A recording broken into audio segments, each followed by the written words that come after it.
Some shocking surveillance video out of LA shows a businesswoman running in circles around her car, terrified, trying to get away from a man who shot and killed her in broad daylight. Joy Benedict has the surprising turn of events that has her husband now in jail.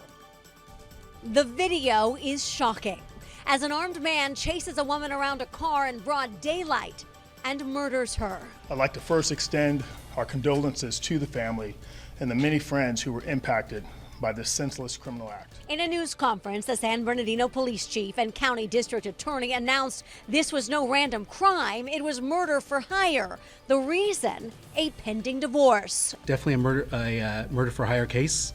There is evidence to show that the suspects did stalk our victim for several days and months prior to this murder. All of this took place on January 10th in front of this restaurant in San Bernardino after police say this man, Sergio Reveles, the victim's husband, hired these other 4 men to kill her. Security video shows Yesenia Torres, also known as Jessica, walking out of the restaurant and getting in her car. A small SUV drives up. The passenger gets out and approaches her car armed. She jumps out. There's a struggle as she hits him with her purse, even grabs the gun.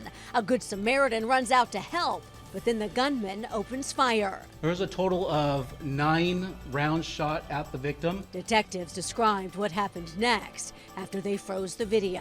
And chasing around the vehicle, firing multiple times at her. Unfortunately, she was struck, slowed her down, and the suspect again shot her an additional time with a fatal wound. Police say the shooter is 31-year-old Gerardo Torres. Also arrested the man investigators say drove the car. The brother of the driver was an employee of this pallet company, which is owned by this man, who leases the property from the victim and her husband. Court documents state they all assisted in this crime. Jessica was a businesswoman in our community.